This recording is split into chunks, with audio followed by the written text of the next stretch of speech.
pretty much how 4 Rogue works with Deadeye. For a while now, we've seen that Riot's been trying to get 4 Rogue to be playable, but it just hasn't been the case, no matter what they do to the number. And I've already known for a while that this interaction existed, but I wanted to see if there was a way to make this into a playable comp. What the 4 Rogue effect actually is an on-hit effect applied to any target that has been attacked by any rogue for the first time during the round. This damage is not classified as ability damage for the purposes of Gunblade, Morello, or other similar effects, and also isn't affected by percent modifiers like Giant Slayer, Guardbreaker, and Cyber's Focus. As a result, having this effect doesn't actually create a lot of synergy with a typical 3-item carry, as it doesn't scale with your items, but it's definitely worthwhile on the other units on your board, such as your trait bots or utility units. Now, let's talk about how this works with the Deadeye trait. A Deadeye proc is essentially a global auto attack reset that hits the target with the highest health percentage. This attack applies Ginsu's Hurricane and all other on-hit effects, which includes the 4 Rogue bleed effect.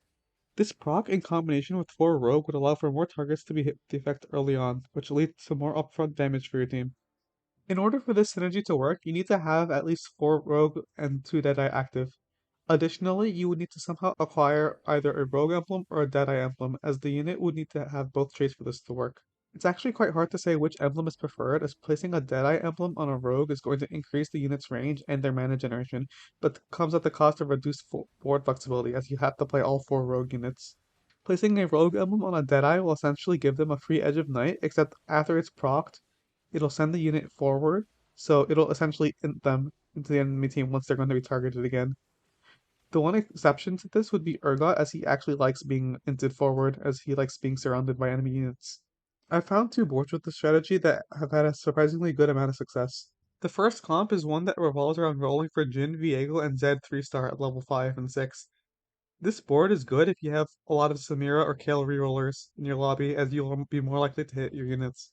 Ideally, you'll be able to itemize these units with 3 proper items and place your emblem on a different unit, but substituting the Deadeye emblem in place of a 3rd item on either of the rogues can be acceptable if you aren't able to find a 3rd item. The rogue emblem, however, is not very good on Jin, and he would much rather prefer 380 items. The second comp revolves around rolling on 7 for Cat, Echo, and Urgot, and playing with the Freljord units.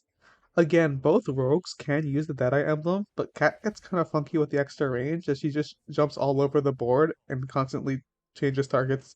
If you had to fill the 3rd item slot on one of them with the emblem, I would choose Echo because the bonus range allows them to drop aggro from some units a lot more often. Is this strategy any good? No, not really. Was it fun to test this weird interaction? Also, not really.